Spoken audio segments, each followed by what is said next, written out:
this is a kind of a well-known article in the New York Times about Google. It says what Google learned from its quest to build a perfect team. So I want to highlight a couple things here. When Rosowski, so this talks about someone at Yale who's getting her MBA, and you guys, some of you may get your MBAs, I don't really know, but anyway, you're students. I don't know where to put the keys.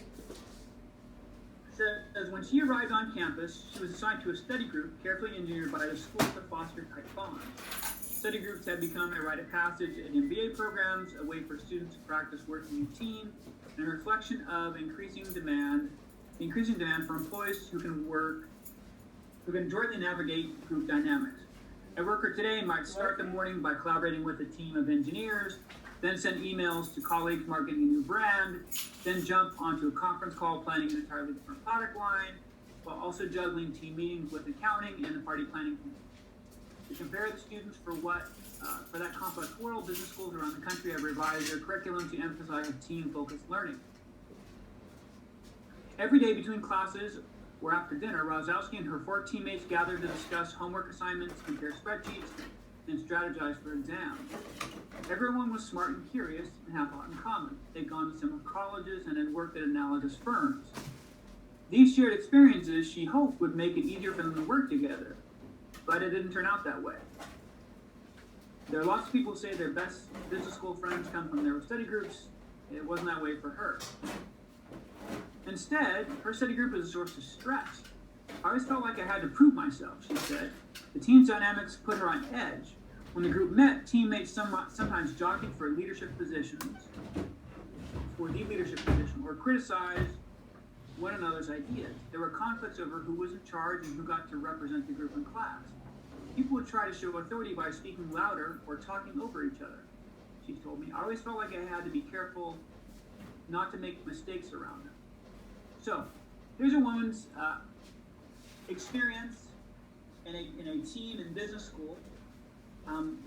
If you look at Tuckman's model, what stage is she talking about here? Right, storming. So, I mean, this is real life. You've experienced these things. This is an article talking about teams at Google, but storming. Now, there's another model that your book talks about, whatever. So, here's some other articles. This was in Forbes talking about forming, storming, arming, performing. Okay, whatever. It's out there. A lot of articles talk about this model, which we just went over. There's another model that's in your book called punctuated equilibrium, which actually, they don't use the term, but here.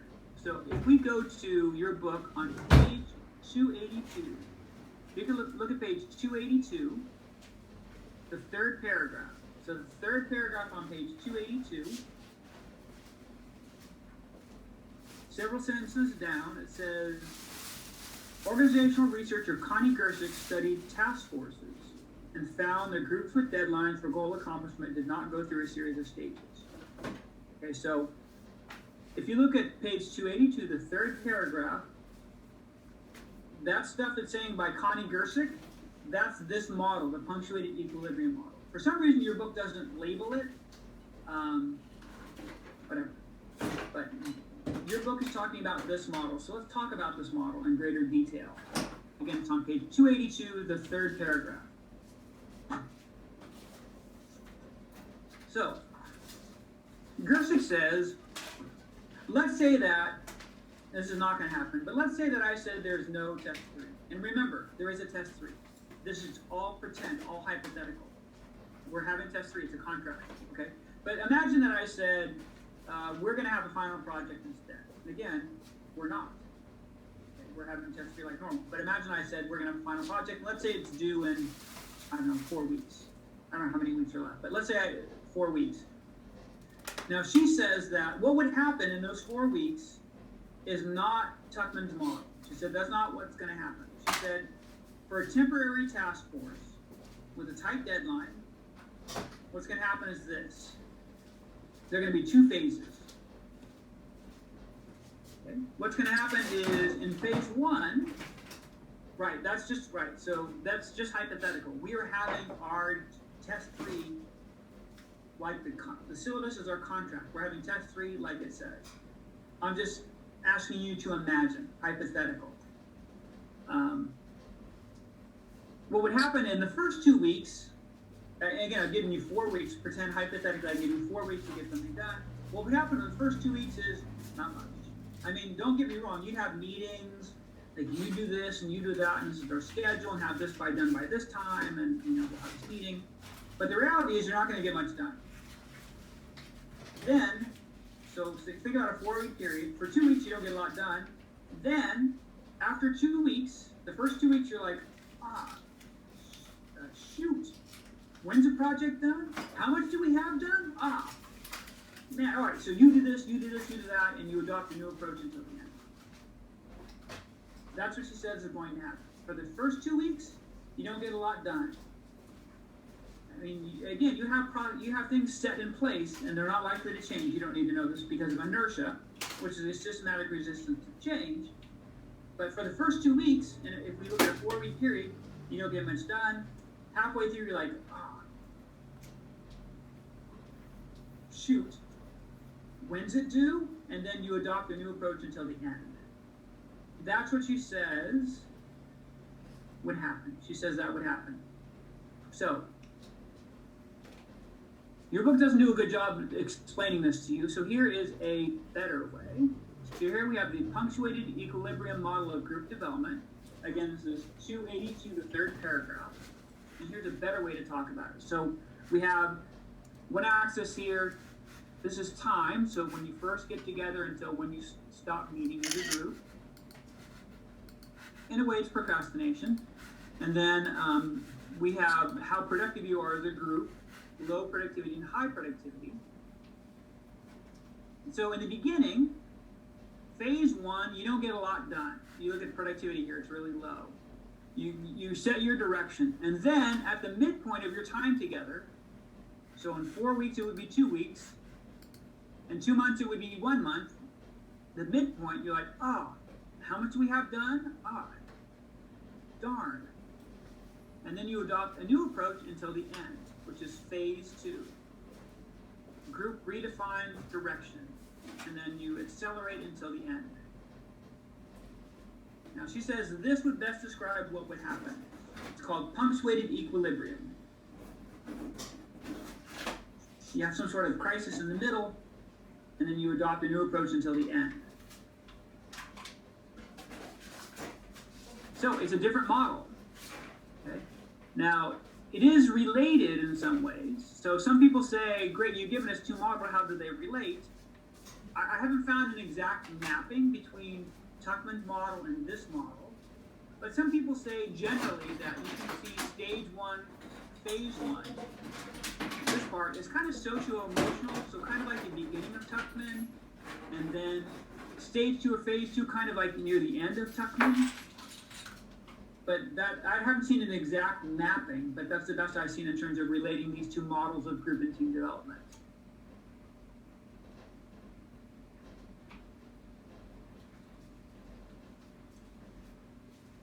All right, questions about punctuated equilibrium?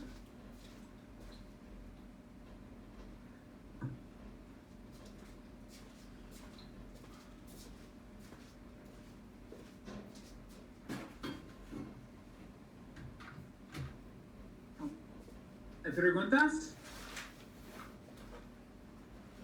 None? Questions?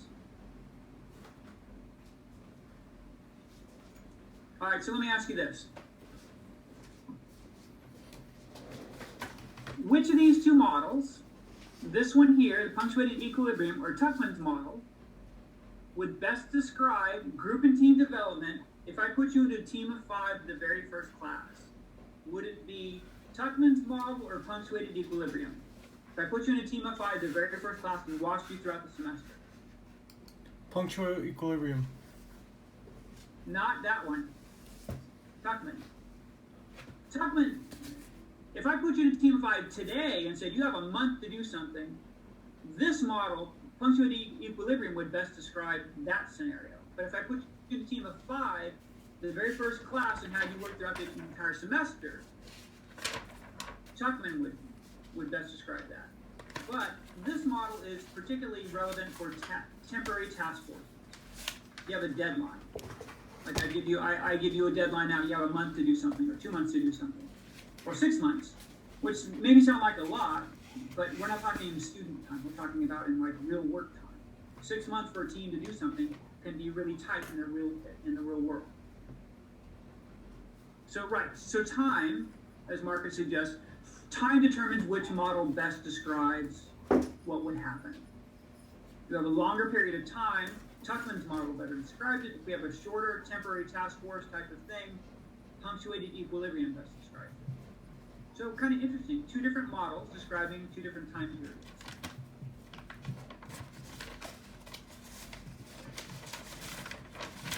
Does that make sense?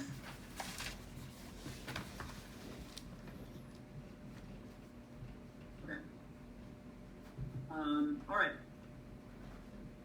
So here's an article that appeared in Scientific American a couple years ago about a book by Daniel Pink. Anyway, you don't care.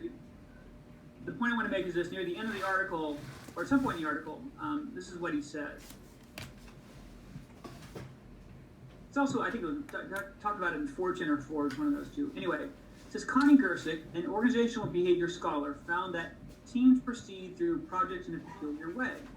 Instead of a steady linear path to accomplishing goals, they begin by doing very little. They hem, they haw, they posture, they procrastinate. It's only at a certain moment that they sound the alarm to get moving. What is that moment? The temporal midpoint. Give a team 34 days to complete a project, Gersick found, and they don't really get started in earnest until day 17. Give a team 11 days, and they get going on day 6. At the midpoint, they say, uh-oh, we squandered half of our time, let's go. So that's essentially what we just said, okay, in a probably more digestible way.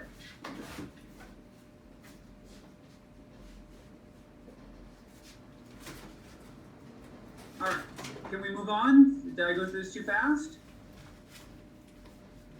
Too slow?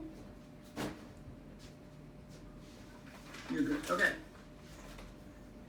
And if you're not good, please let me know. So, we talked about how groups and teams develop. And the question I have for you is, if I put you onto a team of 5 or whatever, what role do you play? Okay, that's an important question. So, the question is, what role do you play on a team? So I'm going to talk about a theory that's not in your book, but it's popular in consulting in Europe and Australia, different parts of the world, to talk about roles that people play on teams. So let's talk about that now. Again, this is not in your book, but I think you'll find it's important and it's interesting. Now this theory, although it's not in your book, is, like I said, it's around. Here is, years ago, an old article in the Financial Times, well, not that old, 2000, so about 8 years ago. So the Financial Times, it says, it's not enough to be a good team player. Businesses now seek subtle, softer skills. Now, obviously, we've talked about recent articles in the first part of the class saying businesses care about soft skills. Even back in 2012, businesses cared about soft skills. And it says organizations are keen to employ people who work well together, even if a good team player has become horribly overused on CVs. So this says Meredith Belbin, one of the pioneers of modern thinking about teamwork, identified 9 roles adopted by members of effective teams. And we'll go back to this article later. But here's Financial Times talking about these roles. Here's a 2020 article on 2020. I don't care about the bulk of the article. At the end of the article, it says this. One key learning from an organization that was bold enough to assess every employee using Belbin personality types. So this article in 2020 is making reference to what I'm going to talk about now, Belbin. All right. So, Belbin's team role theory. Now, the idea of this theory is that for a team to be effective, whether it's at work, sport team, school, or whatever, you need different people to perform different roles. So it makes sense, right? So the idea is that the teams that are more balanced in terms of roles do better. More balanced teams perform better than teams that are imbalanced in terms of roles or personalities. So let's give some examples. Let's say that I buy the Rams. So I buy the LA Rams. I mean, I'm wealthy. Let me look at here's my office in New York. So let's say I buy the Rams and I buy SoFi Stadium, and I say, all right, I'm the new owner of the Rams, the LA Rams, which is a football team. And I say, listen, my team, and I tell management, and the coach, here's who you're going to hire. I want you to hire a kicker at every position, quarterback, defensive lineman, like cornerback, whatever. Everyone looks like me. My body build is like a kicker. Okay, so yeah, they will lose every game. So anyway, and some kickers are bigger than I am, but I mean, I fit the body type for a kicker. So I know you can't see me in person, but I'm tall and thin. So every position, linebacker, everything is people that look like me. So how will my team do? Pretty bad. Pretty bad. You'd probably die. Okay? So you can't have a team of kickers. All right, now that's kind of a silly example, but Belvin says that good teams have a balance of roles.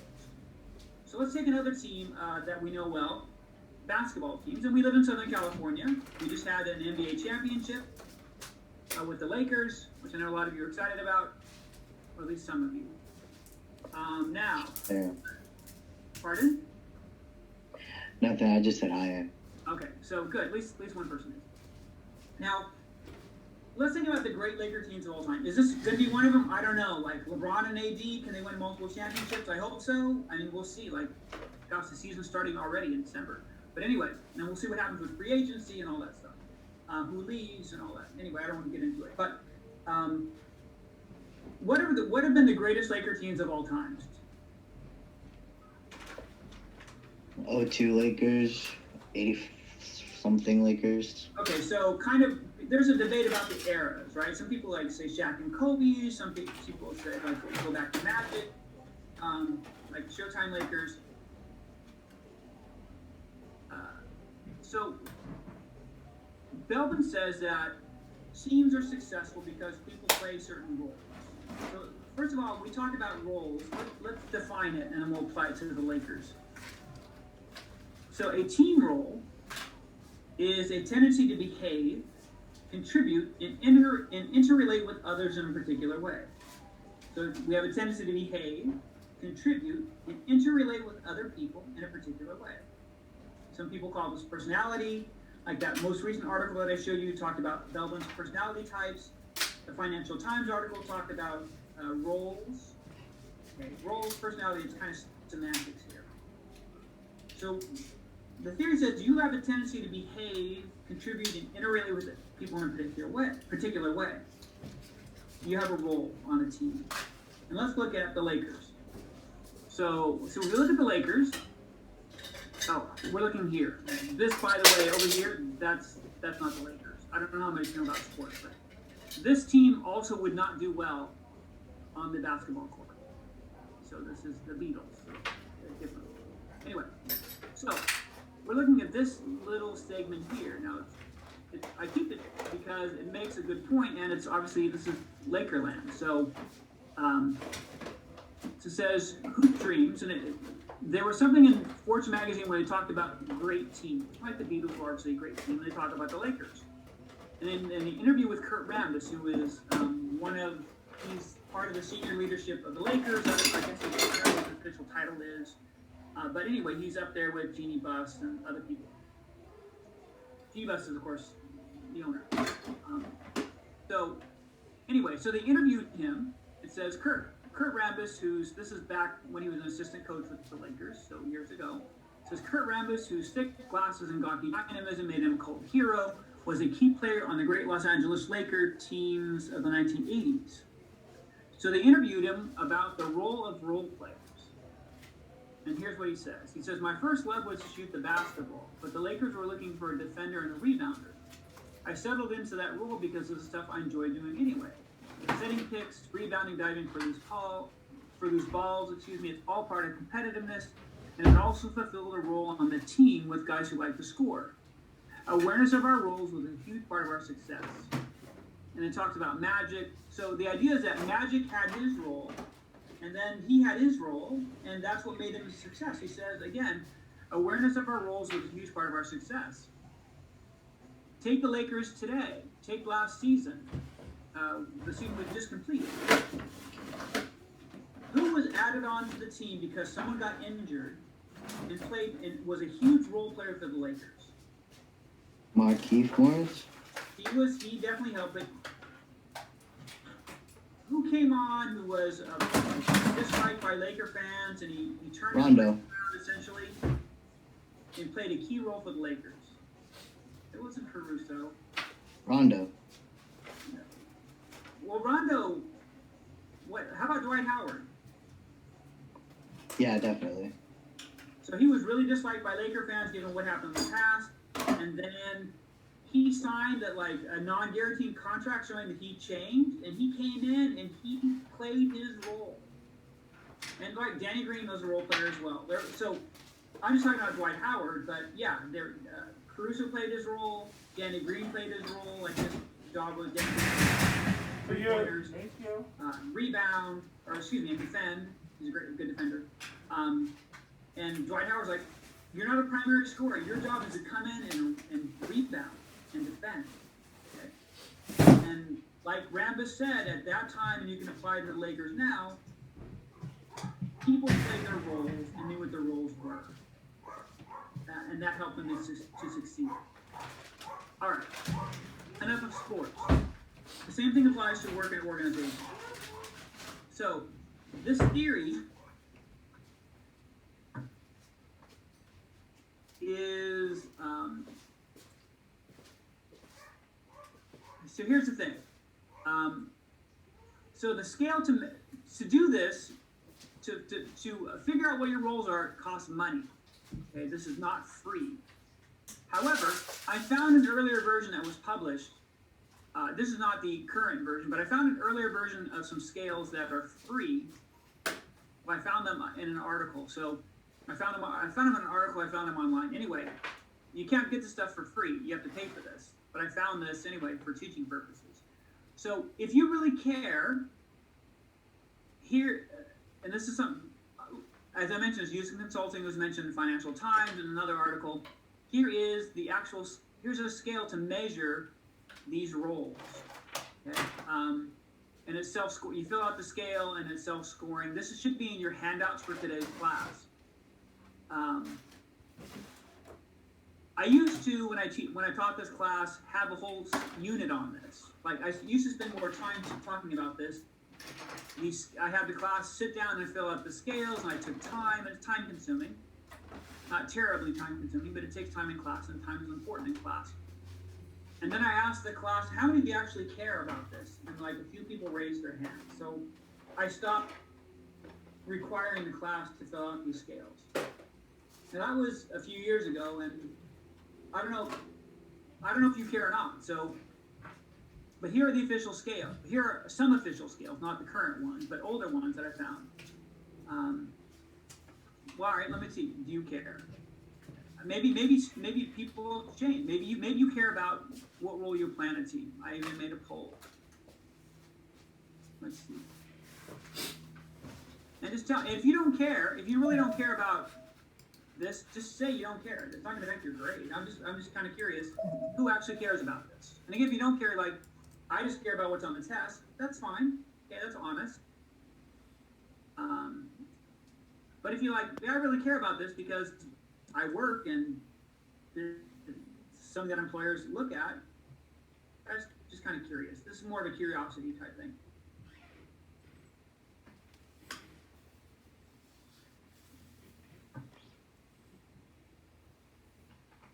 And I still be I don't care enough to vote, to be honest.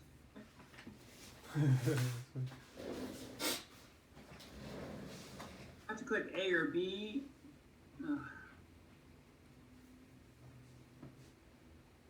All right, we'll stop it there. So we're at, do you care? Well, not bad, 60-40, roughly. Okay, 64%, 36%.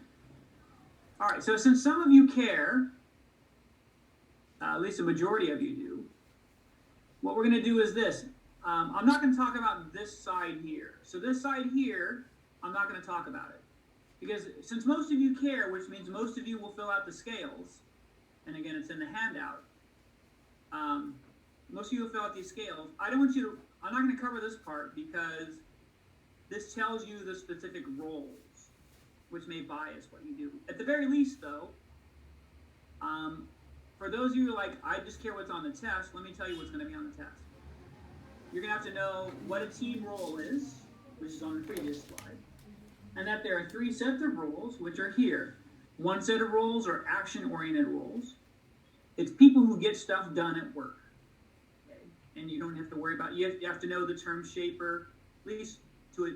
You don't have to know what this means, but know an example of an action-oriented role is a shaper, an implementer, and a completer finisher. You don't have to worry about this page here. This is for those who care, which is most of you.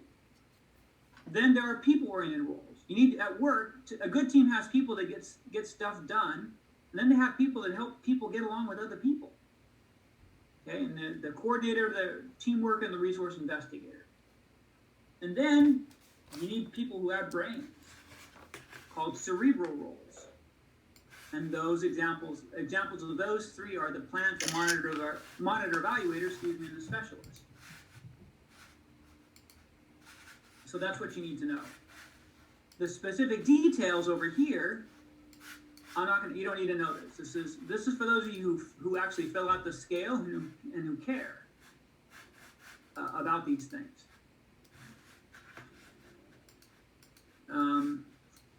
So let's go back to that Financial Times article.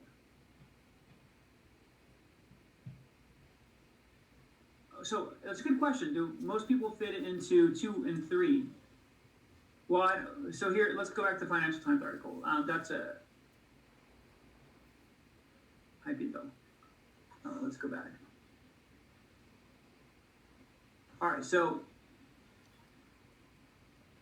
let's go back to this article. It says, one of the pioneers of modern thinking about teamwork identified 9 roles adopted by members of effective teams. We just saw what those were briefly. The plant tends to be highly creative. The monitor evaluators weigh options dispassionately. The resource investigators keep track of the opposition and ensure an outward view, and so on. Joe Keeler, the business director at Belbin Associates in Cambridge, notes that Meredith Belbin's preferred size of a team is 4. More than 9, she says, and the group becomes over large and ineffective. She adds that most people have the propensity for 3 or 4 roles, and some just have 2 preferred roles. So people fit into different categories, but most people, and when you take this test, it will tell you what roles you prefer. Okay. And again, you don't need 9 people on a team. She says that, or excuse me, he says that's too many. Like, this is a she, but Meredith Belbin is a guy. It's a man. So anyway, so you don't need to have a team of 9. You need to have 9 roles represented. It could be a team of 4, and you play multiple roles, and so you'd be fine. It says personnel chiefs are familiar with these ideas, but as Microsoft says, we don't always have the luxury of allowing people to say you need a plant and a resource investigator and so on, which is a valid point. Like, this is ideal to have balance, but sometimes you don't have the liberty to say, we're missing a plant. Let's put a plant on the team. Sometimes you can't do that, but you get the basic idea. So it's useful, and as a lot of you found in this article that was 2020, it says it started a benchmark project performance to discover that some of the most successful project managers were in charge of the most balanced teams from a personality perspective. Balance of roles, which is what this theory argues. Here is a 2017 HBR article, Harvard Business Review, which makes reference to the Google article that I showed you part of at the beginning. It has some issues with that article, but anyway, not about the part that I showed you. So it says the wider scientific evidence indicates quite clearly that people's personalities play a significant role in determining team performance.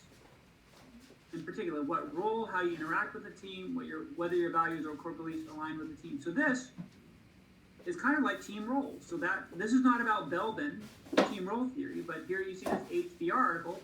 This sounds like team roles. If we go over here, and again, different, this is not a theory, it's from the field. It said, in our work we found psychological team roles are largely a product of people's personalities. For example, consider members who are, and it talks about results-oriented, people who take charge, relationship focus on relationships, attuned to others' feelings, people who pay attention to details, and it goes through different roles that people play. And the punchline is it says, observing a balance of roles in a team offers extraordinary insight into its dynamics. It also indicates the likelihood of success or failure for an assigned task. For instance, we work with a finance team charged with rolling out novel business reporting product for transforming the culture of a state government agency. But the percentage of players in each role showed the team was doomed from its inception. 17% were considered results-oriented, 100% were pragmatic, 0 were innovative, 50% were process-oriented, and 0 were good at relationships. Since no one played the relationship-building role, the team lacked internal cohesion and failed to establish any connection with frontline leaders. So essentially, because they didn't have a balance of roles, the team failed, which is what Belbin is saying. All right. With our remaining 15 minutes, or 14 minutes, I want to talk about your extra credit. Because I know that's really important to you. So let's go back.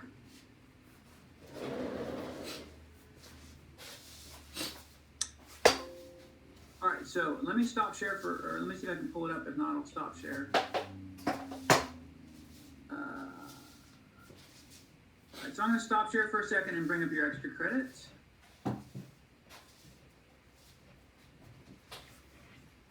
Let's see, I can go. All right, so.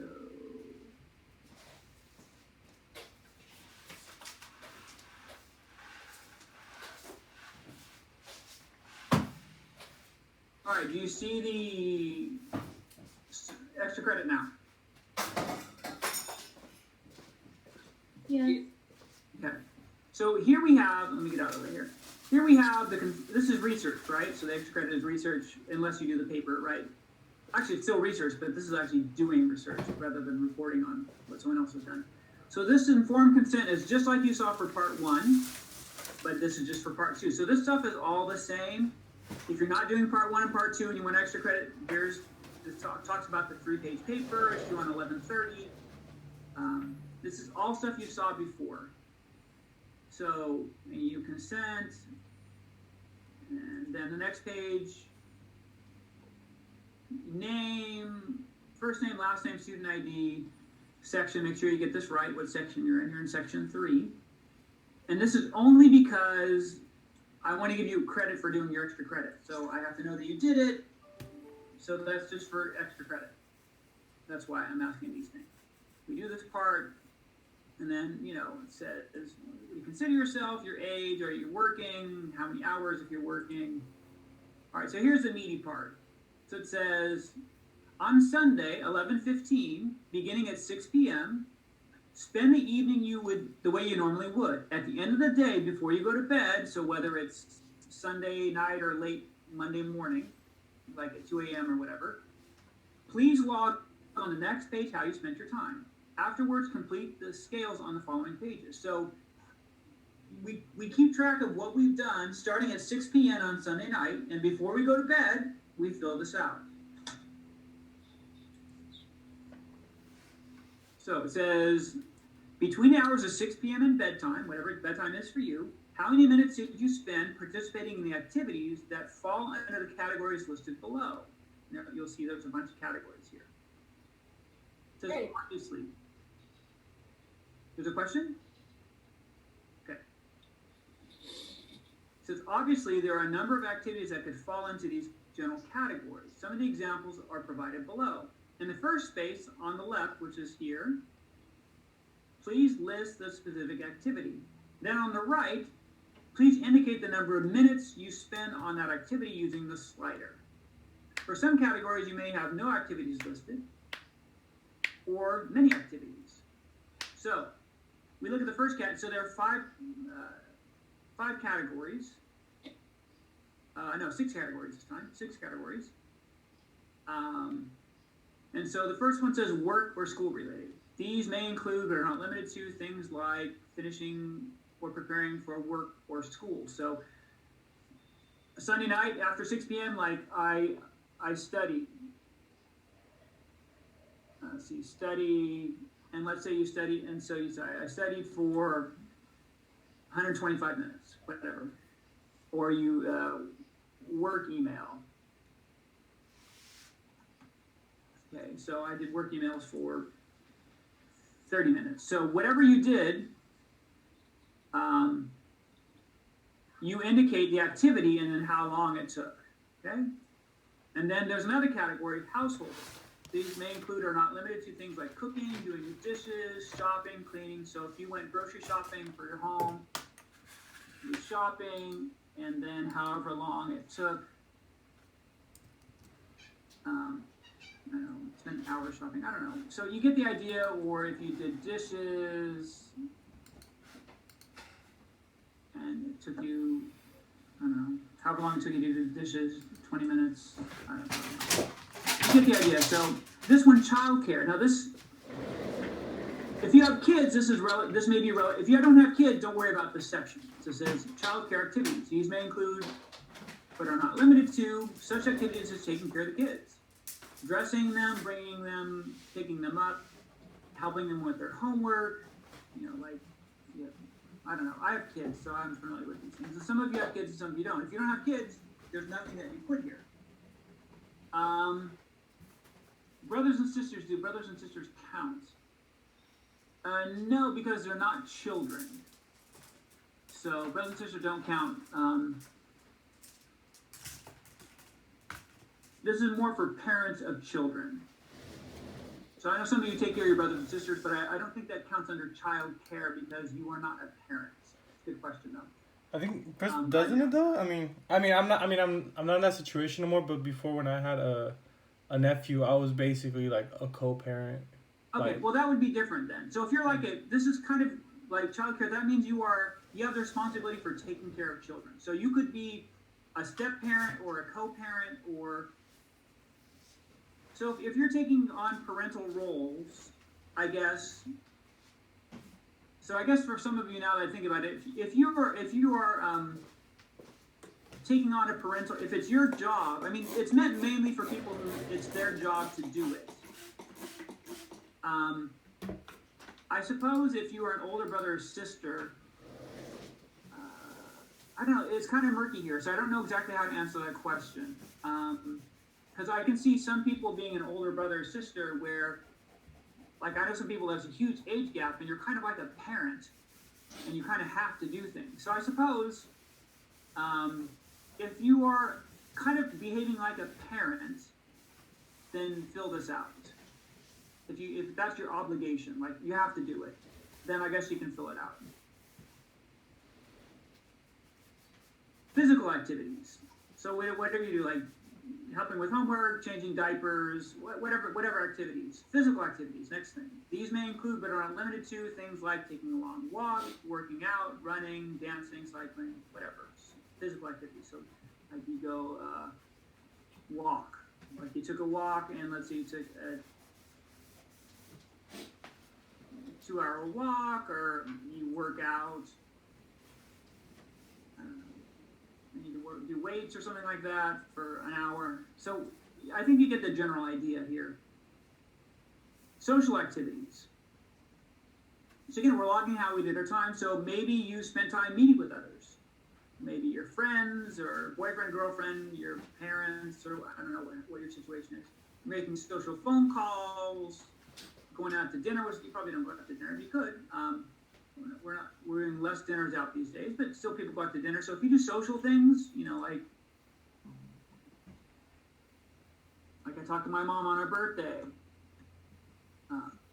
recently. So talk to mom. Now, mom's someone can go on forever, but it wasn't long. But so however long your conversation was with your mom or your dad or whatever. So it's only things we do from 6 p.m. Right. So it's only things we do after 6 p.m. on Sunday until we go to sleep, not the full day. Do we log time we spend on our phone, social media? Yeah, well, there's also a section called low effort activities.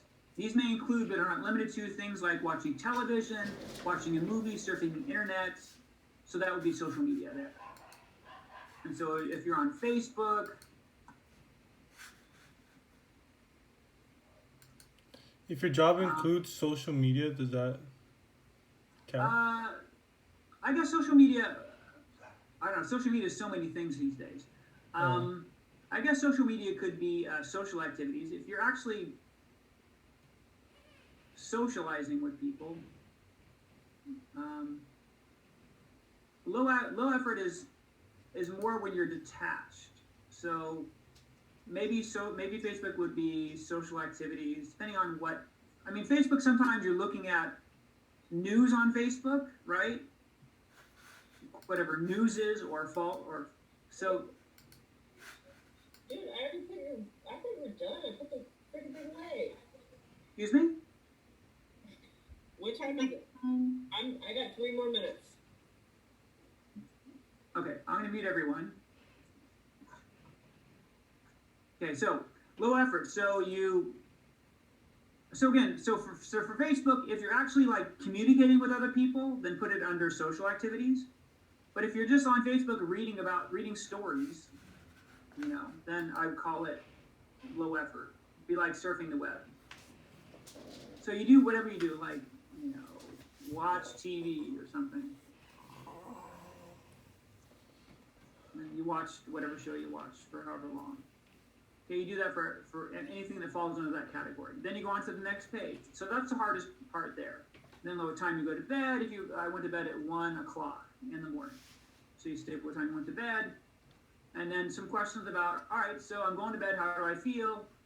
Here's some questions here. And then just 8 more questions regarding the past week. And you click on that. Once you fill that out, it says, we thank you for your time spent taking the survey. Your response has been recorded. You're done with part 2 of extra credit.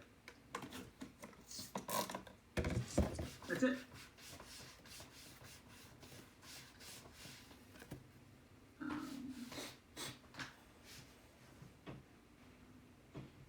Now, sometime before Sunday, I will post this. I'll post this on Beachboard, and there will be a link. So, very important. I also remember on Monday next week, we have the group exercise. So it's very important because where you don't have class on Wednesday, you may forget about this class. I don't know why you forget about this class. I mean, I'm sure you think about it all the time. But seriously though, you want the extra credit. Most of you did part 1. You want credit for part 2. It has to be done Sunday night or Monday morning if you go to bed after midnight. It has to be done before the group exercise. So on my phone, I can give myself, in my calendar, I can give myself reminders. So whatever you need to do, whether it's on your phone or a Post-it note, I don't want you to miss out on the 20 points. You don't want to miss those 20 points. So please, please, please, please make sure you do it when you should do it. Okay? So when you're ready to, keep track of what you did. Click on the link. Fill that stuff out. Don't forget. It's really important because you need those points. So yeah, 15 alarms for 6 p.m. Whatever. Whatever you need to do. I don't want you to miss out. Questions about the extra? We have a minute left. So questions about the extra credit or about the group exercise? No, we're good. Nope. All right, so keep on checking Beachboard. Well, before Sunday. So before Sunday, I will have a link that you will fill out just on Sunday. Remember, it has to be done on Sunday or Monday morning if you go to bed after midnight. So if not, if there are no other, I'll hang around for other questions. Otherwise, be safe. Enjoy your holiday, and which is Veterans Day, and I will see you back on Monday. And again, don't forget the extra credit, part 2, and I'll see you Monday for the group exercise. Okay, thank you, Professor. Bye.